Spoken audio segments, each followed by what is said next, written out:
میرا نام ہانیہ ہے۔ بچپن سے ہی میں محرومی کا شکار تھی۔ بڑے بڑے گھروں کے لوگ دیکھتی تو دل میں حسرت اٹھتی کہ کاش کبھی میرا بھی ایسا گھر ہو، چاہے اس کے لیے مجھے کچھ بھی قیمت چکانا پڑے۔ میں جس کالج میں پڑھتی تھی میری بس روزانہ اس ہوٹل سے ہوتی ہوئی آگے بڑھ جاتی تھی۔ اس کے 10 منٹ کی مسافت کے بعد میرا کالج آتا تھا، چونکہ وہ ایک گورنمنٹ کالج تھا۔ جب بھی میں کالج جاتے ہوئے بس سے اس ہوٹل کی جانب دیکھتی تو میرے دل سے ایک سرد آہ نکلتی تھی کہ امیروں کے بھی بڑے ٹھاٹ ہیں بھائی، کیسے بڑے بڑے ہوٹلوں میں کھانا کھاتے ہیں، چائے پیتے ہیں۔ میں یہ سوچ کر ہی رہ جاتی۔ مجھے شروع ہی سے دولت مند لوگ بہت زیادہ اچھے لگتے تھے۔ میں امیر لوگوں سے بہت متاثر ہوتی تھی، چاہے وہ شخص دکھنے میں کالا موٹا بھدا ہی کیوں نہ ہوتا۔ میری نظر جب اس کی قیمتی گاڑی پر، قیمتی لباس پر پڑتی تو مجھے وہ حسین لگنے لگتا تھا، لیکن میں جانتی تھی کہ یہ سب میرے لیے ایک حسین خواب ہی بن کر رہے گا، کیونکہ میری منگنی اپنے چچا زاد سے ہو چکی تھی اور وہ ایک کریانے کی دکان چلاتا تھا۔ میرے لیے ممکن ہی نہیں تھا کہ میں اس ہوٹل میں جانے کے خواب دیکھ سکتی، کیونکہ اس کو افورڈ کرنا میرے بس کی بات نہیں تھی۔ میری جیسی لڑکیاں ایسے حسین کو خواب آنکھوں میں بسا کر اپنی جوانی کے چند سال اچھے گزار لیتی ہیں، لیکن پھر شادی کے بعد وہی کم مائیگی کے رونے رو کر زندگی بسر کر لیتی ہیں۔ مجھے پتا تھا میری زندگی بھی ایسی ہی ہوگی۔ میری دونوں بڑی بہنیں بے حد خوبصورت تھیں اور دونوں کی شادیاں بھی خاندان میں ہی ہوئی تھی۔ ہمارے ہاں شادی خاندان سے باہر کرنے کا کوئی رواج نہیں تھا۔ میری بہنیں بھی ایسے ہی باتیں کرتی تھی۔ اس وقت میں چھوٹی تھی، میری بہن کسی کی بڑی گاڑی دیکھ کر کہتی، ہائے کاش ہمارے لیے بھی کوئی گاڑی والا رشتہ آ جائے۔ دوسری بہن میری بڑی بہن کو تھپکی لگا کر کہتی کہ خاندان سے باہر تو رشتہ ہونے سے رہا، اور ہمارے خاندان میں سائیکل تک نہیں ہے کسی کے پاس، گاڑی تو بہت دور کی بات ہے۔ ہم 3 بہنیں تھیں، بھائی کوئی نہ تھا، اور میں دونوں بہنوں سے چھوٹی تھی اور اپنی بہنوں کی باتیں سنتی تو میری آنکھوں میں بھی ایسے ہی خواب سمانے لگتے، کیونکہ میں اپنی دونوں بہنوں سے کئی زیادہ خوبصورت تھی۔ لیکن اس وقت میں جی بھر کر روئی جب میرے ابا نے میری منگنی میرے چچا زاد سے کر دی۔ دیکھنے میں وہ بھی خوش شکل تھا، لیکن کیا فائدہ ایسی شکل و صورت کا جب جیب سے ہی وہ کنگال ہو۔ میری خواہش تو تھی کہ مجھے ایسا شوہر ملے جو مجھے بڑے بڑے مال میں شاپنگ کروائے، لاکھوں روپیہ مجھ پر لٹا کر رکھ دے۔ وہ کریانہ چلانے والا شخص بھلا خاک میری خواہشات کو پورا کرتا، وہ تو مہینے بھر کا راشن ہی ڈال کر دے دیتا کہ لو دال چاول پر گزارا کرو۔ انگوٹھی پہنے ہوئے میں موٹے موٹے آنسو میری رخسار پر گر رہے تھے۔ چچی کہنے لگی، لو تم کون سا بہت دور جا رہی ہو یا غیروں میں جا رہی ہو جو یوں ٹسوے بہا رہی ہو؟ ارے ایک ہی گلی میں تو ہمارا گھر ہے، جب جی چاہے اماں سے آ کر مل جایا کرنا۔ اسد نے کب تمہیں منع کرنا ہے؟ اور نہ ہی میں کوئی روایتی ساس ہوں کہ تمہیں روک ٹوک کر کے رکھوں کہ چلو آنسو صاف کرو، اب خوشی کے موقع پر یوں آنسو نہیں بہاتے۔ اب میں انہیں کیا بتاتی کہ میرے تو ارمانوں کا ہی قتل ہو گیا ہے، مجھے ان کا بیٹا ایک آنکھ پسند نہیں۔ وہ تو بار بار کہہ رہی تھی کہ ہانیہ اور اسد تو سورج چاند کی جوڑی لگتے ہیں۔ اماں نے کہا ابھی تو ہانیہ 12ویں جماعت میں پڑھ رہی ہے، بس 14 جماعتیں پڑھ لے تو بے شک رخصتی لے لینا، یعنی کہ میری اپنی زندگی کے بس 2 ہی سال میرے پاس بچے تھے جسے میں اپنی مرضی سے گزار سکتی تھی، اپنی مرضی سے خواب اپنی آنکھوں میں سجا سکتی تھی۔ مگر میں نہیں جانتی تھی کہ ان 2 سالوں میں میری زندگی میں اتنا بڑا انقلاب آ جائے گا۔ میں نے اپنے کالج میں ان لڑکیوں سے دوستی کر رکھی تھی جو کہ امیر گھرانوں سے تعلق رکھتی تھی۔ وجہ یہ تھی کہ میں کسی امیر گھرانے میں شادی کرنے کی خواہش مند تھی۔ وہیں میری دوستی ثانیہ سے ہو گئی۔ ثانیہ بہت امیر باپ کی بیٹی تھی۔ سب سے بڑی بات یہ کہ وہ مجھے سب سے زیادہ توجہ دیتی تھی، کہتی تھی تم حسن کی دولت سے مالا مال ہو، تمہیں نہیں معلوم ہانیہ کہ تم کتنی خوبصورت ہو۔ میں اس کی باتیں سن کر خود کو کسی سلطنت کی شہزادی سمجھنے لگتی تھی۔ ثانیہ عام سے نقوش کی معمولی سی شکل و صورت کی لڑکی تھی، لیکن اس کے پاس پیسہ بہت تھا اور میرے پاس صرف حسن تھا۔ جیب بالکل خالی تھی۔ جب میری منگنی اسد سے ہوئی تو اگلے روز میں نے یہ خبر ثانیہ کو سنا دی۔ یہ سن کر تو اس کی رنگت فک پڑ گئی تھی، کہنے لگی تم اور اس معمولی کریانے والی کی بیوی بنو گی؟ ہانیہ تمہیں نہیں معلوم کہ تم کتنی حسین ہو، تم کیوں اس معمولی سے شخص کے گھر پر ہانڈی چولہے میں اپنا حسن خراب کرنا چاہتی ہو؟ ارے تم ہیرا ہو، ہیرا، اور ہیرے کی قیمت تو جوہری ہی ٹھیک سے لگا سکتا ہے۔ میں نے کہا ہمارے خاندان میں ایسا ہی ہوتا ہے، میری تو بڑی بہنیں بھی بہت خوبصورت تھی، شادی ان کی بھی خاندان میں ہی ہوئی، اور اب گھروں کے کام کاج نے ان کا رنگ روپ بالکل خراب کر کے رکھ دیا۔ کہنے لگی مجھے بہت دکھ ہو رہا ہے۔ پھر کہنے لگی میرا ایک کزن ہے، اس نے کہیں تمہیں دیکھ لیا تھا، تب سے میرے پیچھے پڑا تھا کہ میری اس لڑکی سے دوستی کروا دو، مجھے یہ بہت اچھی لگتی ہے۔ پھر کہنے لگی وہ بہت امیر ہے، ہم سے بھی زیادہ۔ یہ سن کر میں نے اپنی قسمت پر اور بھی زیادہ افسوس کیا۔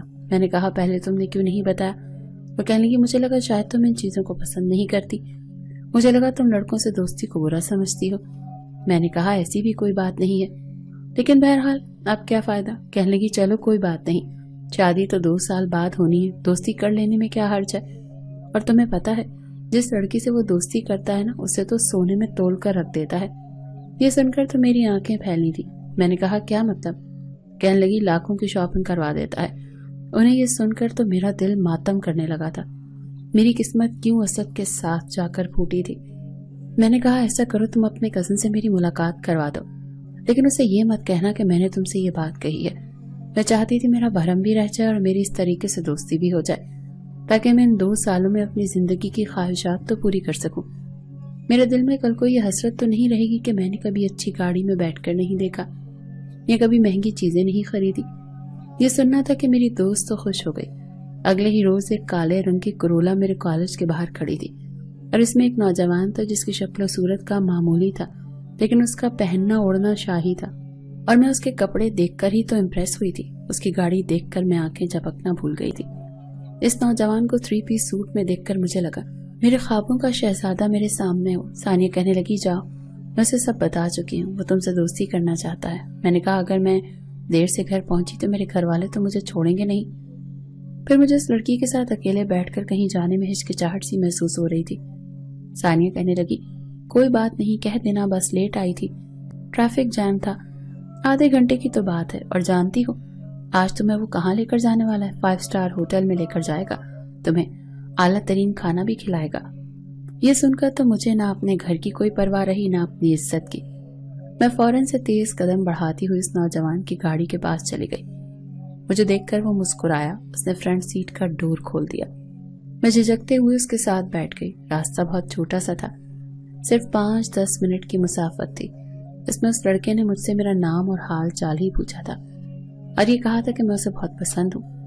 میں نے ہوں ہاں میں ہی جواب دیا تھا۔ مجھے لڑکوں سے بات کرنے کا کوئی خاص تجربہ نہ تھا، لیکن مجھے یہ اچھا لگ رہا تھا۔ پہلی بار میں نوجوان کے ساتھ 5 اسٹار ہوٹل میں گئی، لیکن مجھے اپنا آپ اس کے سامنے بہت نیچا لگ رہا تھا، کیونکہ میں کالج یونیفارم میں تھی اور وہ پینٹ کوٹ پہنے ہوئے، اور ہائی ٹی کے نام پر اچھی خاصے لوازمات پڑے تھے۔ میں تو جا کر ایک ٹیبل پر بیٹھ گئی۔ میری پلیٹ اس لڑکے نے ہی سجا کر میرے سامنے رکھی تھی۔ کافی کچھ وہ میرے لیے لے کر آیا تھا جو میں نے پہلے ٹی وی پر ہی دیکھا تھا، اور سرد آہیں بھر لی تھی کہ میں تو یہ سب کھا ہی نہیں سکتی۔ پیزا تھا، پاستا تھا، اٹالین فوڈز کی سب ساری ڈشز تھی، جسے میں نے تھوڑا تھوڑا ہی کھایا تھا تاکہ یہ نہ لگے کہ میں بہت ندیدی ہوں، حالانکہ میرا جی چاہ رہا تھا سب چیزیں پیٹ بھر کر کھاؤں۔ وہ نوجوان مجھے کھانے پر بار بار اصرار کر رہا تھا، لیکن میں نے یہی کہا کہ نہیں بس میں تو یہی کھاتی رہتی ہوں، آج اتنا موڈ نہیں ہے۔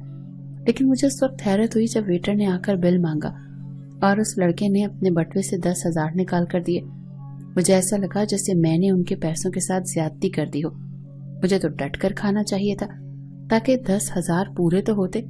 پھر میں نے سوچا شاید تب بھی 10,000 پورے نہ ہوتے، میں آخر کتنا کھا پی لیتی۔ لیکن اس نوجوان کے ماتھے پر ایک بل نہیں آیا اور میرا دل تو ڈوبا جا رہا تھا۔ 10,000 اس نے ویٹر کو پکڑا دیے۔ چائے پینے کے بعد مجھے لگا اب وہ نوجوان مجھے باہر لے جائے گا اور کہے گا جاؤ بیبی اپنی بس میں جا کر بیٹھو اور اپنے گھر جاؤ۔ اس سے پہلے کہ وہ مجھے یہ کہتا میں نے خود ہی کہہ دیا میں بہت لیٹ ہو رہی ہوں، اب میں گھر جاؤں گی۔ وہ کہنے لگا اتنی بھی کیا جلدی ہے، میں تو تمہارے لیے بہت خوبصورت سے گفٹ لایا تھا اور میری خواہش تھی کہ میں تمہیں اپنے ہاتھوں سے پہناتا۔ یہ سن کر تو میں خوش ہو گئی تھی، میرے اندر بھانبڑ مچنے لگے تھے۔ میں نے کہا ہاں ہاں بتاؤ کیا ہے، کیا گفٹ لایا؟ اس نے ایک ریسٹ واچ مجھے دی جو کہ بہت مہنگی برانڈ کی تھی۔ اسے دیکھ کر تو میں آنکھیں جھپکنا بھی بھول گئی تھی۔ میں نے وہ گفٹ اپنے بیگ میں ڈالا اور اپنے گھر آ گئی۔ مجھے یہ حسین خواب لگ رہا تھا۔ میں نے خود کو چٹکی کاٹی تاکہ یہ دیکھ سکوں کہ میں خواب تو نہیں دیکھ رہی، لیکن یہ سچ تھا۔ پھر تو یہ سلسلہ جاری سا ہو گیا۔ اس لڑکے کا نام عدنان تھا۔ عدنان سے اب میری ہر دوسرے تیسرے دن ملاقات ہونے لگی تھی۔ وہ مجھے شاپنگ مال پر لے جاتا، کبھی قیمتی لباس لے کر دیتا، کبھی کوئی پرفیوم، کبھی کوئی واچ، کبھی جیولری۔ میں تو جیسے اس کی دیوانی ہو گئی تھی۔ پھر اس نے مجھ سے کہا وہ مجھ سے محبت کرنے لگا ہے، حالانکہ وہ جانتا تھا کہ میری منگنی ہو چکی ہے اور ہمارے ہاں خاندان سے باہر شادی نہیں ہوتی۔